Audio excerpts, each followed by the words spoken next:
Good morning, everybody. Cam here from thefishroom.co.nz, and congratulations, we've done it. We've made it to Friday.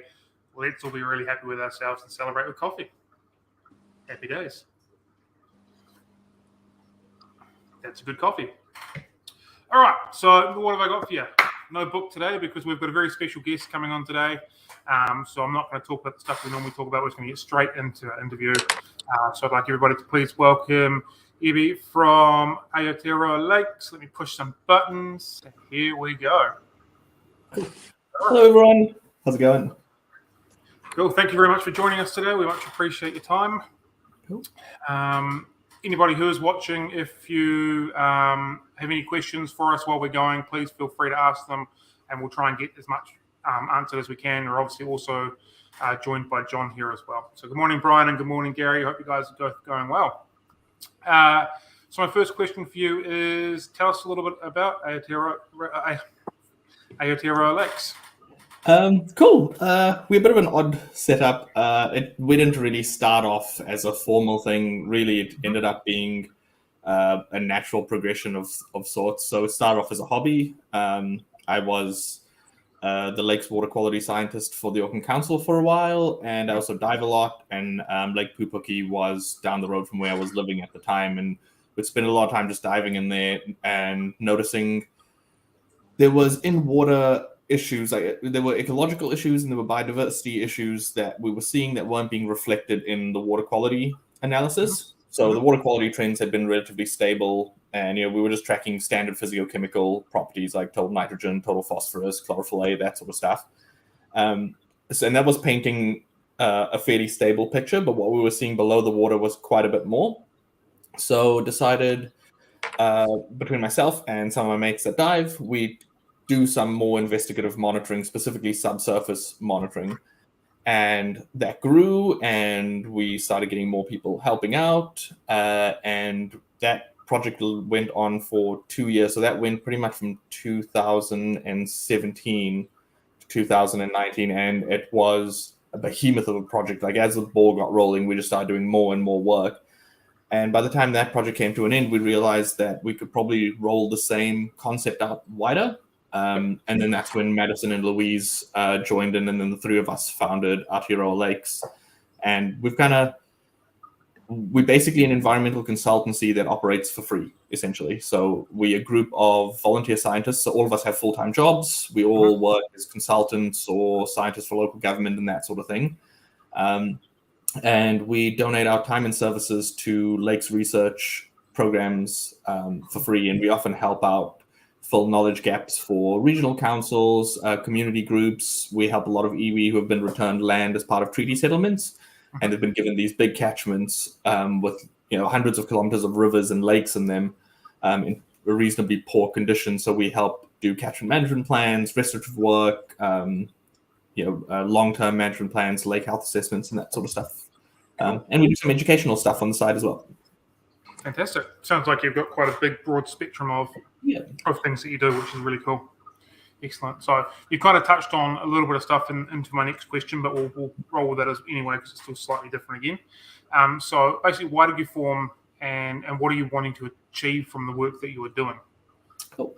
Well, like I said, we formed out of it started off as a curiosity thing, and it started off as a hobby of mine, but then it formed into a bigger gap. So we noticed that in general, subsurface work in lakes has not really been touched very well in New Zealand. People do a lot of stuff in the marine environment, and there's heaps of subsurface work going on there. No one really does this for lakes, and I think the reason is it's inherently expensive to get scientific divers to do these specific tasks. So there's a gap that we thought we could fill. A lot of regional councils, community groups, other NGOs, iwi trusts all want to do stuff but need this information, so we can get that information and do all the reporting and analysis as part of it. So that's kind of why we decided to formalize the charity. And then I suppose the other side of it is this raising awareness and education stream as well, where people don't realize what's below the surface of lakes. Like people see them as recreational bodies. You see them, they're green. You can't really see that far into them, so you kind of just glance over them. but there's heaps of native biodiversity that exists nowhere else on the planet than in these little locations scattered across New Zealand. And they're really vital and important. And we just want to bring what's below the surface to light, share it with people, hoping that other people develop a bit more of a fondness for lakes. Cool. Awesome. Yeah. So, far away, John. It's a common thing now that I've started to see develop, where the local people that surround a body of water have grown up with it being a utility. Yeah. Like you said, either recreational or in more remote areas, it's used as drawn water and all sorts of things. And it's not until you show the people what lives under there in various different ways that they actually see it in a complete different manner. Yeah. And it's very effective once you do that. They never look at it the same. Yeah, and we're totally on board for people using resources around them. I think for us, it's just the sustainability of those resources. So recreation's a classic example with lakes. People love swimming and boating and all the rest of them.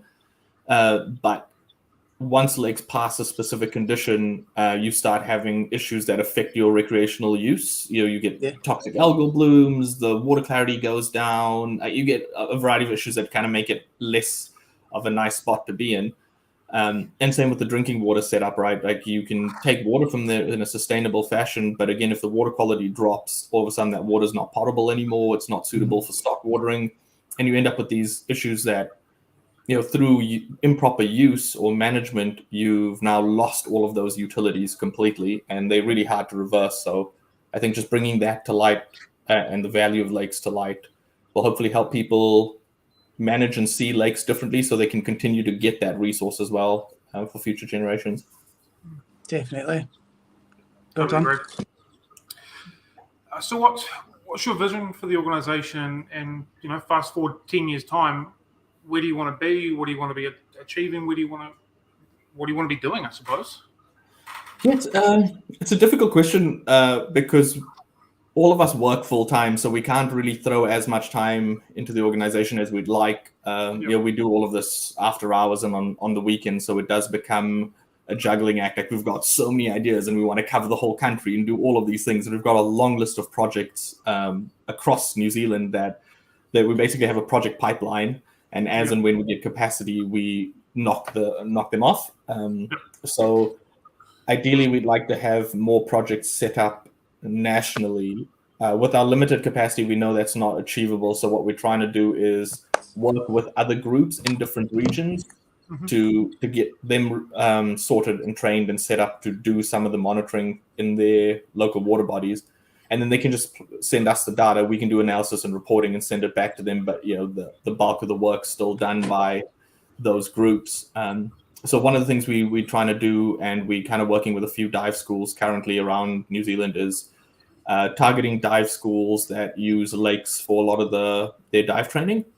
So they're in there, 3-4 times a week. They've got students. There's normally a good community around a dive shop, and then people regularly train and practice in lakes. So if we can get them to do some tasks for us or set up some monitoring, it's cool because it's run by the dive community. It's run by the dive shop. It's for the local environment. It's monitoring the area that sustains their business as well. So it's cool to get all those people on board and give new divers a task. So we'd like to do that. We'd also like to work with more community groups and iwi trusts. Like we feel that's where there's a big gap. Often these groups, community groups and iwi trusts, don't have the money to employ consultants to help them design these massive catchment scale restoration and management plans. So again, we're working currently with 4 big iwi trusts to try and get some restoration action and catchment management plans across the North Island. But we'd love to do more, especially with local community groups. Like John was saying, if there's a passionate group of people that live around the lake and want to take some action or just get more informed around what the lake is and what it means to them and how they can help, we'd love to lend support there. So fantastic. Yeah, in 10 years, hopefully we'll have a network of little groups all over New Zealand. Excellent. Sounds amazing. Fingers crossed it goes to plan and you get to go. So you talked about like a project pipeline. So how many projects do you have currently running and how many do you have in the pipeline wanting to be kind of working with or working on? So we've got three large projects in Auckland currently running, and then we've got another two, so one in Bay of Plenty and then one in Hawke's Bay. And then we're just scoping a fifth one in Northland. So we've got 5 big projects that are multi-year projects that are at these are the priority projects where we throw most of our resource at. And then we've got a whole lot of peripheral projects. Like we design a lot of educational material for schools, and we do a lot of school presentations, like Enviro School type talks, and we work with the teachers to develop their freshwater ecology teaching material. So we're working with a couple of schools in Auckland and Northland on that as well. So there's probably about 5 or 6 little educational pieces in there.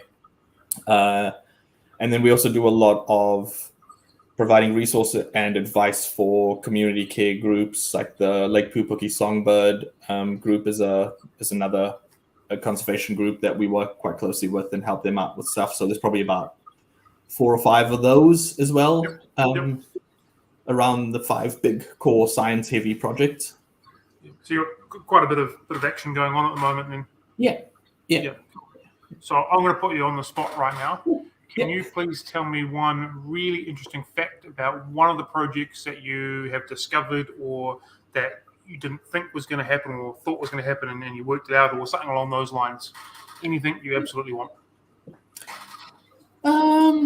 There's been a lot of cool stuff. So I think probably it's going to be a bit of a doom and gloom story, but I think it's quite an important issue to get across. So freshwater mussels in both our streams and lakes across New Zealand. So we've got 3 species in New Zealand. We don't know heaps about them. We've got a better understanding of where they exist in streams than in lakes. And in Auckland specifically, we think we had them across a lot more lakes, and we've been systematically surveying lakes. Pretty much is if we can get to a lake, we'll try and get in and survey it, and that's across the North Island right now. To find freshwater mussels, and Lake Rototoa, which is in Kaipara Southhead, so it's north of Auckland, was known to be a freshwater mussel stronghold for the region. And you go for a swim in there, and you pretty much, like, as soon as you get in the water, you just see loads of them. Like there's this thick band of them from about 1.5 meters deep all the way to 4 meters, and it kind of stretches almost the entire 7 Ks around the lake. Wow. So, for a long time, everyone thought it's great. There's hundreds of them. Everything's all sweet. And we went in and started surveying and size classing, and then kind of it all hit us like a pile of bricks, where we were counting mussels of up to 42 mussels per square meter, but only between 1 and 7 live mussels per square meter. Wow. So majority of the beds we surveyed across that lake, the average was probably only about 3 live mussels per square meter. Wow. And in some lakes in good conditions that you're seeing, in 20 to 30 live per square meter. And this was quite impactful for us because, one, it highlighted something that no one even knew was happening. Like there was a localized extinction of a species that exists nowhere else on the planet, and we didn't even know it was happening in our backyard. And this is a lake that's been monitored since the 80s.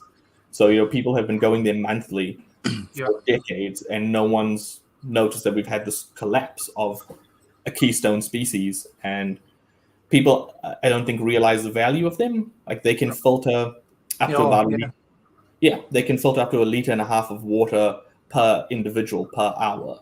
So if you're looking at 30 mussels per square meter, that's 30 liters of filtration per square meter per hour. It's huge, right? Huge.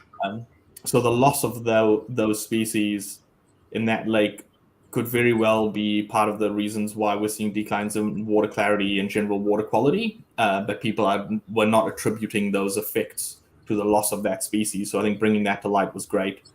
And as part of that, we embarked on this massive project with a whole lot of people who were involved on trying to restore mussels in that lake. So we've got some projects around understanding what part of the life cycle of this mussel is not being able to be completed in the lake. and where are the choke points? What's stopping their recruitment cycle from happening? Because we were noticing size class wise, we weren't finding any individuals that were smaller than 51 millimeters, and we were working 51 millimeters, 61 millimeters, and then 70 plus millimeters were 3 mature adult size classes, and we were finding nothing smaller than that. So, that's showing us that no successful recruitments happened for some decades before this point. So this is not something that happened yesterday. This has been a gradual population collapse over our lifetime, right? So have you identified what's causing it, or have you got an idea of what is it? Is it a case where it's the quality of the water at one point was really bad and it never recovered, and then obviously with the reduction in population, that then created a secondary decline in the quality of water, and then it's just kind of spiraling downwards from there, or is there something else, something bigger? Yeah, look, we've kind of grouped the impacts into groups or categories that we investigate individually. So one of the big things is their life cycle is quite bizarre. So the male will excrete a whole lot of sperm, the female will suck that in. She'll brood young in her mantle, and then when native intermediate hosts, so they use bullies in that lake specifically as an intermediate host. The bullies will swim around just over the mussels, and when they do, the female will squirt out a whole lot of little mussels called glaucidia, and they attach to the fins, gills, sometimes the lips, and they'll mature on the bully until they reach size where they drop off the fish, and then they bury themselves into the sediment and then emerge later on. So there's quite a lot going on in that life cycle. So one of the things what was that? Sorry, isn't there just like a lot of stuff going on there? Yeah. So one of the things we know is going to be a massive impact is that lake's got a high biomass of perch, and that biomass has increased, reasonably contemporary. So from the 90s till now, that biomass has exploded, and the perch feed on the bullies. So there's all of a sudden limited host availability for them to complete their life cycle. So we know that's one of the issues. So one of the things we're working with a whole group of people, including the Auckland Council, is to set up exclusion areas where we'll have bullies and mussels in these exclusion areas, but we can exclude all pest fish presence. So that will be trying to look at that one effect. The other effects we think could be happening there is the juvenile mussels are insanely sensitive to copper and ammonia, like sensitive enough where they start seeing effects at concentrations at or below lab detection limits. So they really, really sensitive. And that lake's bordered by agriculture and forestry. So we know historically there's been quite a bit of fertilizer being put in, but there's also likely been a lot of copper at some point being put in there as well. So we it's set up for the next winter and summer, do a whole lot of sediment chemistry and monitoring at that sediment water interface to get an understanding of ammonia concentrations, metal concentrations in the sediment, and then dissolved oxygen and pH, because those generally, as the lake becomes more eutrophic, you end up with areas with low dissolved oxygen. And they tend to move away from areas that have oxygen concentrations of less than 5 milligrams per liter. So we know parts of that lake are anoxic for big parts of the year. So, they at that 2.5% DO or less. And as those zones increase, we think that it's pushing those mussels further up into the shallows. Right. So we're doing a whole lot of work on isolating the physical, chemical side of things. And then there's also other random pressures that we didn't really consider until we started looking into it. Rats, for instance, swim into the shallows and pick up mussels and bring them onto shore and eat them. Pukikos do it as well. So there's a whole lot of invasive plants in there that also create these dense beds, and the mussels don't establish really in these beds. And as they grow outward, they push the mussels shallower. And as they get shallower, they're exposed to extreme temperature, additional predation pressure, wind and wave action. So all of these things combined, we think the exclusion areas will be helpful for isolating some of those. loads of water quality and sediment chemistry. We've done loads of habitat assessments to try and find areas where we think the invasive impacts are low and the general bathymetry and water quality in those areas would be slightly better off. Okay. Yeah, so You've got your hands full then. Yeah. and we're pretty much rolling that exact same project out across another lake in Auckland where we are seeing more hopeful results with mussels. So we'll have two test sites and then many sites across both of those lakes, and hopefully we'll be able to get some meaningful data out of everything by the end of the 3 years. Yeah. No, you will, definitely. When you approach it in that sense, it's a process of elimination, really, isn't it? Just, setting it out, and it'll be really interesting, and hopefully something that can be reversed when you do find out what's causing it. Yeah, we're hoping Not too late. if the exclusion areas work, it's a very simple solution to restoring mussel beds. You could create these exclusion areas, let the mussels breed, and then just keep moving those areas around in the lake, and you're using the mussels already in that lake to repopulate rather than trying to bring in foreign genetic material, so mussels from other areas and that sort of stuff, which becomes quite complicated. Yeah. So if it works, it's a very easy thing for community groups to roll out as well. It's a good industry as well, mussels. Yeah. I mean, I don't know if this will be commercially viable because they're so tricky to keep alive. Like, you'll probably end up spending more money than making out of the thing. Yeah, we've got a lot of freshwater mussels over here in Scotland. Quite a lot. It's quite a big industry over here. Yeah. Yeah, Do you guys do you have Drosera? I'm not sure about that. I'd need to double check. I just call them. I just know them as freshwater mussels. We have something in a pond close to my house. They're called swan mussels. Yeah, cool. We've got a population of swans there, and these mussels bury in the mud. They're almost like a clam, but they bury themselves in the mud, and the swans dig them out. And they're quite big things as well. I was really surprised one day. I found this shell, and I'm like, And it took for me to put a picture of it online, and somebody reached out and said, "Oh, that's from this." And then I've done a bit of research, so to speak, and then I was blown away that these things actually existed. I didn't know. Yeah, not many people know. Like, our ones bury themselves as well, so you kind of just gloss over them when you in the water, And I live in like an inner city suburban area as well, so it's like really, really surprised to find these in the mud. But I thought it was really cool. About 8 years or so ago, there was a whole bunch of freshwater mussels that popped up in the aquarium trade over here. I don't know where they came from or how they were acquired, but I know at least a couple of the shops in Nelson had them in the aquariums to sell, and I do believe they were sort of floating around nationwide as well. I think for people who keep them there, it's just one thing to bear in mind is you'd keep them alive for a couple of years, but they'll ultimately starve out. So we don't know why. So NIWA have been trying to culture them for a long time, and NIWA have thrown a lot of resource at this, and they've got the best experts in the country working on this, and even they are finding it extremely hard to keep them alive. So we're not 100% sure on the exact feeding resources they need. So they can live for up to 50 years. So you'll keep one in a tank, and people, I've read comments online heaps where people have kept them for a couple of years and then they've died, but they've just assumed that they only live for a couple of years. No, they live for up to 50 years, and what's happening is they kind of gradually starving. They also will not reproduce naturally in a tank. No one's been able to successfully get that to happen. So popping them in a tank with bullies, no success. So I know loads of people want to keep them because they are really cool, and I'm tempted myself because they are.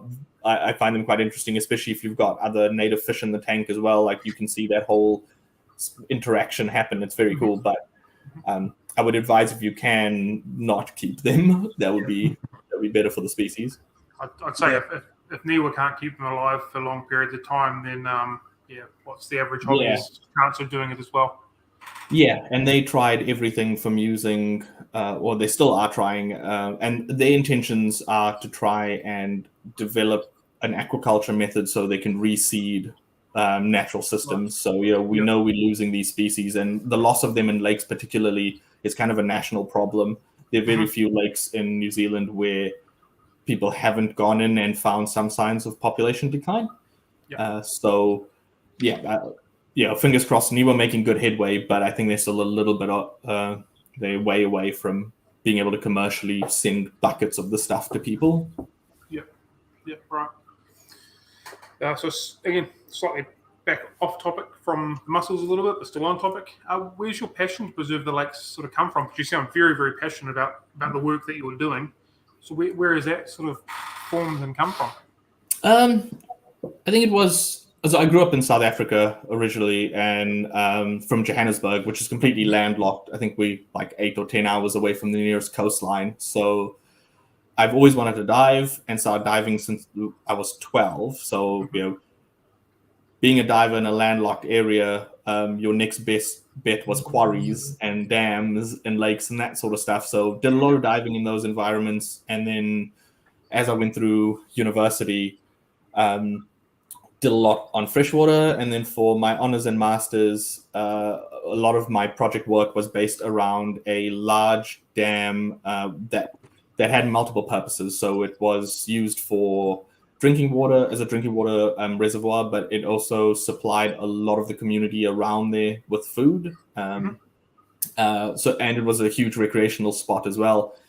And that's when I started seeing the value of lakes, but also the issues. So we were finding elevated levels of metals like arsenic and cadmium in fish, and this is feeding kids and all this stuff. We're seeing the integration of impacts that happened hundreds of years ago being presented now, started just getting into the complexities of these systems, and then moved to New Zealand and luckily fell into a job where I got to do pretty much lakes monitoring. So and then it just kind of grew from there.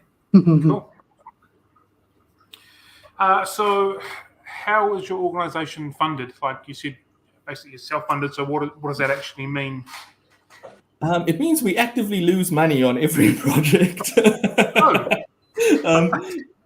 Basically, we try not to. We don't ask for funding because one of the things we noticed, and a lot of us, I used to consult as well, and a lot of people who help us out are currently consultants, and we all work in the science industry, so we know how costly those services are. So a lot of the time, I feel community groups, iwi, trusts, private landowners as well, don't have the money to engage scientific services to get even a plan together. So we're trying not to get any funding so we can provide those services for free, because that's just us donating our services. So it doesn't cost us anything.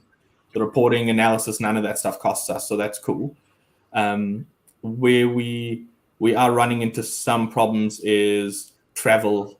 So we drive around a lot, and we drive around the North Island heaps. So there's petrol and accommodation and that sort of stuff. So currently, again, we self-funding, and we okay to self-fund stuff in the North Island, or to an extent.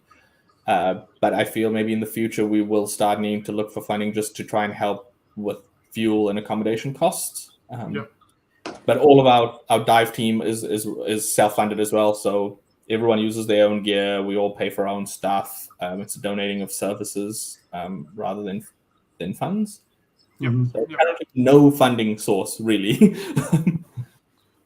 So I know I've spoken to our followers a few times recently, and on our website, if people are making a purchase, there's the ability now to leave a tip, and basically everything that's being left as a tip, we are donating to your projects and your organisation. And for every cent that people are donating, the fish room itself will donate a cent as well. So if people are donating $3, we're going to give $3 as well. People are giving 37 cents, we're giving 37 cents as well. So we've up and running for a couple of weeks doing that now, and we have had some tips. So thank you very much to everybody who has done that. And thank you. And each month we'll donate you guys some money that's been given by our followers to hopefully help fund you guys along a little bit more, even if it's an extra tank of fuel somewhere. I'm sure that's better enough. So thank you so much. And every little bit counts. And I think with us, we originally, I think because it started off so small, we just didn't need funding. We could drive to our project all started in Auckland, and we could get everywhere we needed to get within an hour or two, so it was fine. Most of our volunteers were all in the region, so it made it very easy. So the premise of the whole thing started on running with zero money, and that's worked so far. But we're now looking at projects in Wellington. We want to move into the South Island eventually, and it's once we start getting further abroad, does that funding thing become an issue for us? So I think maybe in the future we may look to get funded for very specific projects, because I think this not being our full-time job is great, because it means no one needs to get paid for this, and we all happy to we work full-time, so we've got some expendable cash that we can throw at the organization from our own pockets. So every bit helps, but by no means will we let that stop us from doing stuff where we can. Cool. Yeah. It helps that it's something that you're passionate about as well when there's no funding, because it's a battle you're doing something that you love, which is as a hobby basically, but it's got so much more deeper benefits than just a personal hobby. So when you're struggling financially to complete these tasks, it does help when it's something that you really love doing. Yeah, one of the big things where we incur big costs is on stuff that we don't have internally. So for the bigger lakes, especially in Bay of Plenty and those types of areas, and the ones we're working in Hawke's Bay as well, is boats. So we would have to charter boats to get us around different spots of the lake. And thankfully, thus far we've managed to get people to join the project, and they'll donate the use of their boats, or they'll skipper us around the lake. And we've got it sus, but we've got some project plans where we're going to need more regular support for that sort of thing. So it's those things where it would be for a very specific thing. It'll be just to charter the boat, and the rest of the stuff we can do on our own. Yeah. So I'm getting pretty close to the end of the questions that I've got. But if there's people that are watching and you've got your own questions, please feel free to fire them away, and we'll get them on screen. We'll ask them. We'll get your questions answered at the same time. So this question I've got is a bit of a long-winded one. So again, I'm going to read directly off my piece of paper, which is taped up beside my computer. So biosecurity, or the prevention of invasive species, is obviously quite essential here, and for the survival of our lakes. Mm-hmm. What's the work that you're doing to prevent our lakes from basically getting to breaking point of invasion from invasive species, basically, whether it be plants or fish or anything else? Yeah, so this is one of these things where prevention is 100% better than the cure. In fact, in some cases, there is no cure. So we have an active promotion campaign. And every project we go to, and every talk we do, and all of this, we definitely punt the clean, check, dry message. So if you're using your boats, often people would use their boats across multiple sites. And it's simple things like hornwort, for instance, is ranked as, I think it's New Zealand's most invasive macrophyte, and spreads like wildfire, really hard to control, and it propagates from even a single little fragment. So we're talking 0.5 centimeter size little leaf fragments, and that easily gets stuck in parts of your boat. They get stuck in your life jacket if you're water skiing. It's in your snorkels, whatever you're doing in the water. You can very easily get a little propagule of the stuff stuck onto you. And if it's still moist by the time you move to the next water body, that can drop off, and it would just kickstart a colony of the stuff. So we definitely push for people to try and clean their equipment, and preferably clean and let it dry completely before using it in another water body. Aquatic weeds get stuck on trailers when you're backing boats in and out. All of those sort of little nooks and crannies, you often end up with invasive weeds, and they cause more impact, I think, than people realize.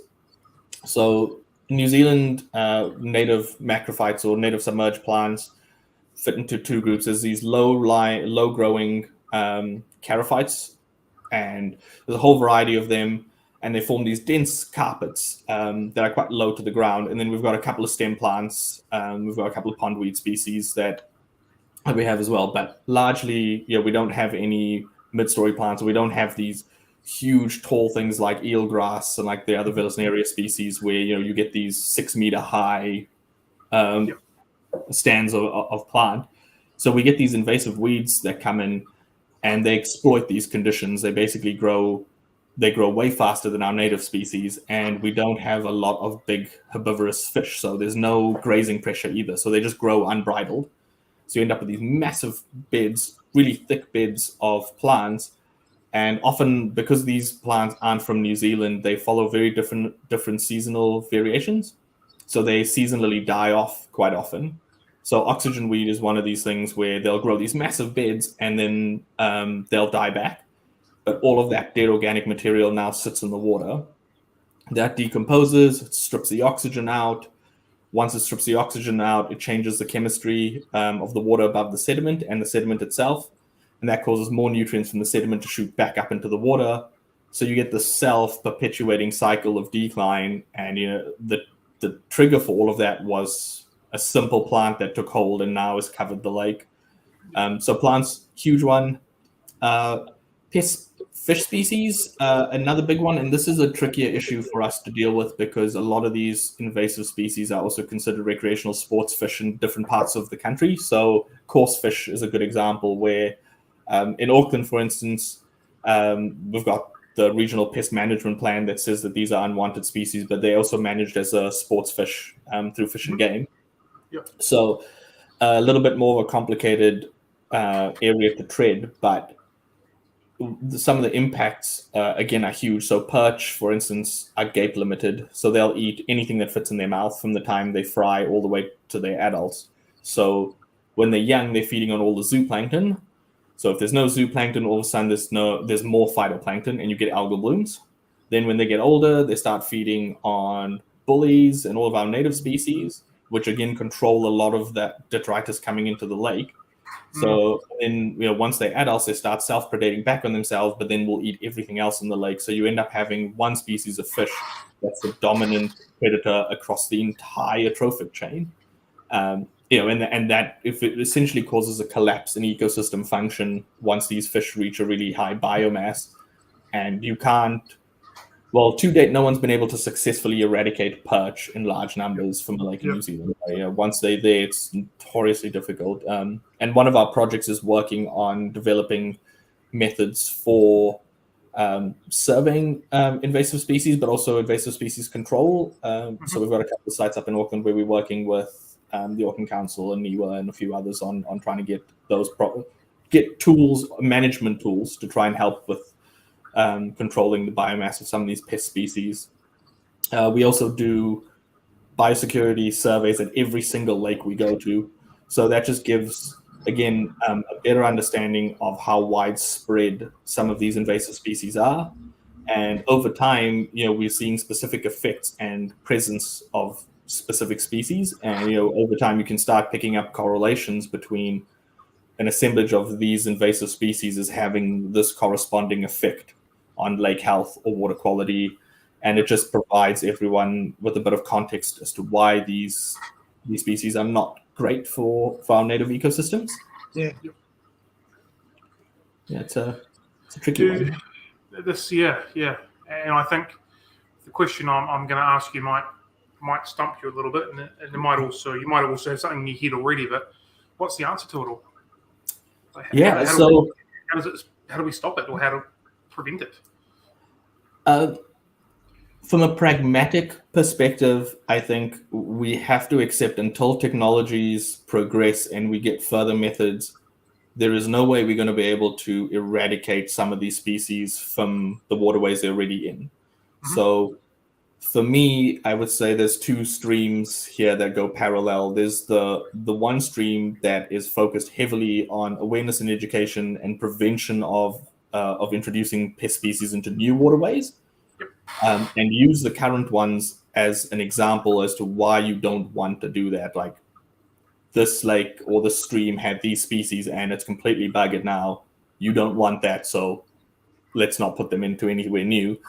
And then the second stream is just more like the research and academia type of thing where and this is happening nationally as well, where people are investigating new ways of trying to manage invasive species, new ways of control and eradication. So I think at some point in the future, hopefully, that the technology will catch up and you'll have a whole lot of areas that are protected and are devoid of invasives. And then once the technology catches up, we can start reclaiming some of the waterways that are plagued. So hopefully I may be a little bit optimistic about it, but I think that in due course we'd make some headway, hopefully. So when you say improvements in the technology that would help you kind of prevent this, what kind of technology are you referencing? Is it something that's there just now, or something that would need to be created in order to be effective? I think it's I suppose there's always scope for innovative solutions that people haven't thought of yet, but then there's also a whole lot of control methods and management methods that haven't been fully explored or haven't been fully adapted to some conditions. So a good example is Lake Sorell in Tasmania had massive carp issues, and the carp was spawning there. So they decided to just put a net across the entire perimeter of the lake. So it pretty much just stopped the carp from accessing the areas that they spawn in. Cool, right? So they prevented them from reaching the spawning. So they stopped spawning, and whatever was left, they continually fished. So you had a constantly aging and decreasing population, and that was a great way of control, right? So that works in a lake like that because it's the edges are all shallow and it's pretty much just a round bowl. Yeah. Cool. Doesn't work so well for lakes with all these dendritic arms and deep patches and shallow patches and all of that because it becomes hard to string up a net across the sides. So there's simple technology like that if we just explore better uses of them. So one of the things we're working on is artificial spawning substrates. So perch, for instance, like spawning, well, we think they like spawning on complex structures. So in Europe, they use pine branches and trees with lots of hard structure, and they drop that down and perch spawn on them. And the idea is once they spawn on them, you can lift the eggs out. So like in the aquarium, basically. So kind of getting that bottom up, and whatever survives, you hope that the adult population will back predate on. So it's not going to eradicate, but you can try and control that biomass so that it doesn't explode. So things like that, developing effective artificial spawning substrate that work for specific species, ways to attract them, understanding more about their behavior in systems, like where do they go throughout the year? Do they have specific preferences? Like, in winter, do they prefer deeper water? In summer, do they go into the shallows? Do they spawn in specific areas? If we know where they're going, we may know where's the best time to target them. There's heaps of stuff out there that can be done. Cool. That's brought me to the end of the scheduled questions that I have for you. I do have one very small, a lot of questions left to go. Is there anything else that you want to sort of bring up or discuss, or get John to put your website link into the comments? But is there anything you want to say before we kind of wrap this up? If anyone wants to know more about lakes or wants to get involved or wants help with anything really freshwater science related, please flick us an email. All of our services are free. So, even if you are a farmer and you have a property and you want to manage some of your streams but don't know how best to do that, give us a shout. We're more than happy to talk to you. Well, we'll help you as far as we can. So we're always looking for more people to get involved, specifically actually with our push to get people in the water looking at stuff in lakes. If you're a diver or know of a dive school who'd be willing to work with us to set up a local monitoring program in a local lake, please give us a shout. We'd happily fly down, do a whole lot of training over a weekend, set up the program, and then kind of let it run with you guys. So give us a shout. Check us out on Facebook as well. Our website is terribly out of date. So web developers and web design is the one skill we actually don't have in our group at all. And we crack that. So please check us out on Facebook. We do most of our updates on there. Okay.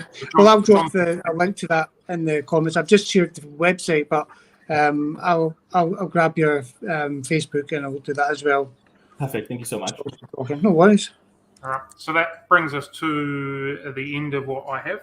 We're now going to go through our School of Six questions, so buckle up. This is going to be fun.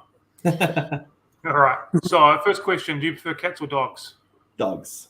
Dogs. Everyone says dogs, except for one person. Coffee or tea? Coffee. Coffee. If animals could talk, which one would be the funniest? Ooh. Be the funniest. Freshwater mussels that you stare at all the time when you're underwater. Yeah, there we go. Questions Yeah. bet they've got some stories they could tell you. Yeah, like, what is this dude doing? I've been in this lake for 50 years, and all of a sudden this guy's just like looking at me.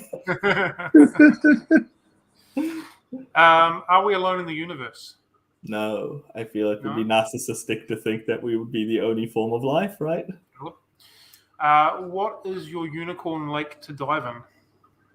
Ooh, there are so many. I mean, they're all in your neck of the woods, actually. The Nelson Lakes districts that's a bucket list destination for me.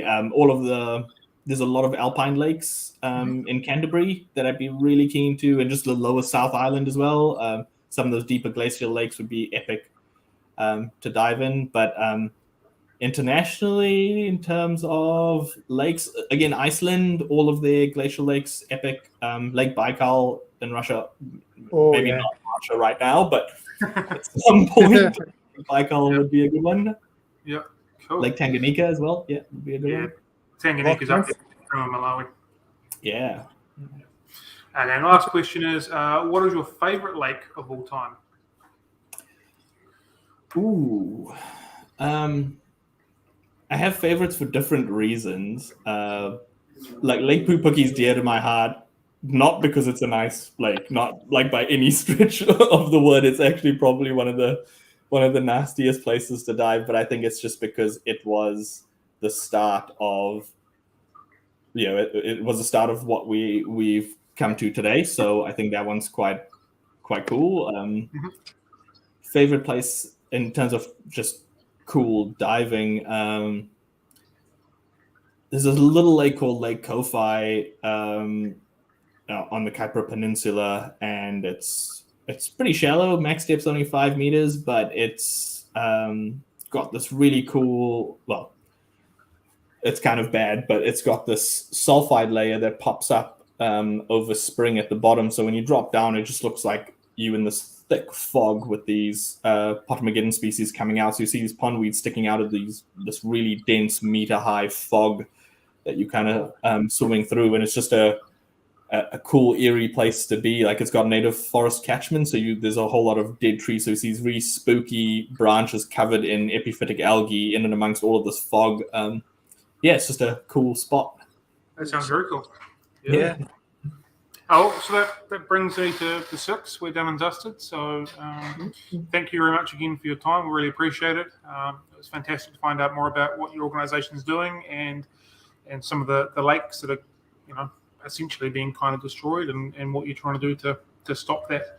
I'm sure that there'll be plenty of people that lived in New Zealand that wouldn't even know this kind of thing was happening. So thank you very much for bringing this information to us and for giving up your time to talk with us today. It's very much appreciated. Cheers, and thank you so much for the support. Thank you for inviting us. Like, it's so cool. We were reflecting on this the other day. No one really cares about dark green images from a murky lake, and it's cool that you'd offer to interview us about a topic that I feel most people aren't really that fussed about. So thank you so much for the support. Thank you for having us. You're welcome. Thank you very much. Good luck with everything. Perfect. Thank you so much. Okay. All right. Thank you, everybody. Have a good one. Happy fish keeping. Catch you later. Right. Have a good morning, day, Friday. Woo! See you later. Thank you. See you later. Bye.